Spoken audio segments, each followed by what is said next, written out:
खरं तर आपल्याला कोणाचाही विनाश करून विकास करायचा नाही आहे. सर्वांना सोबत घेऊन सर्वांना समाविष्ट करून आपल्याला विकास करायचा आहे.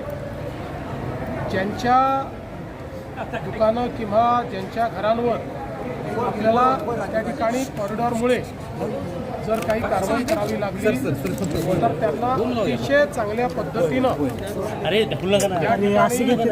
समाविष्ट करून घेण्यात येईल. कोणाचंही नुकसान होणार नाही अशा प्रकारचा कॉरिडॉर तयार करण्यात येणार आहे.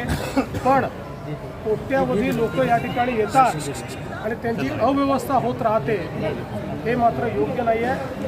तर सगळ्यांना सोबत घेऊन आणि मला विश्वास आहे की ज्यावेळी आम्ही जनतेत जाऊ त्यावेळी त्यांचाही मोठा पाठिंबा आम्हाला मिळेल.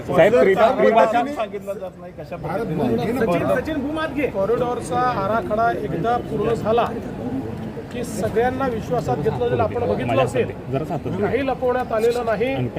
सर्वांशी या ठिकाणी सरकारच्या अधिकाऱ्यांनी चर्चा केली आहे, सर्वांना प्रश्नावली दिली आहे, सगळ्यांची माहिती घेतलेली आहे. कुठेही लपून छपून काम चाललेलं नाही. जे काम आहे ते उघड काम आहे, उघड काम होणार आहे. कारण चोरी नाही आहे. पंढरपूर विकास आराखडा म्हणजे चोरी नाही आहे. पंढरपूर विकास आराखडा म्हणजे सर्व लोकांना सोबत घेऊन आपल्या श्री विठ्ठलाचं जे मंदिर आहे त्या मंदिराचा आणि आपल्या संपूर्ण या परिसराचा विकास करणं हे याचं ध्येय आहे. पंढरपूरची वारी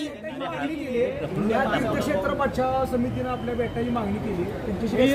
मी सगळ्यांना भेटीन, पण विशेषतः मला असं वाटतं की पुढाऱ्यांपेक्षा जे प्रत्यक्ष या ठिकाणी त्यांनी बधित होणार आहेत त्यांना भेटणं हे अधिक महत्त्वाचं आहे. त्यांच्याही लोकांना भेटेल, पण पुढाऱ्यांना भेटायचं, पुढाऱ्यांना भेटेल. त्रिभाषा धोरणावरून केंद्राने स्पष्टीकरण दिले, आता राज्याचं स्पष्टीकरण काय असणार आहे? इथे मी कुठल्याही दुसऱ्या प्रश्नाला उत्तर देणार नाही. राज्यपालांनी जी वक्तव्य केलेलं आहे की अशा पद्धतीनं भाषिक वाद झाले तर गुंतवणूक देशात कशी येऊ शकेल राज्यात, तर ही नुकसान. इथे फक्त आपण श्री विठ्ठलांवर, श्री नामदेवांवर, आई जनाबाईंवर बोलण्याकरता एकत्रित आलो.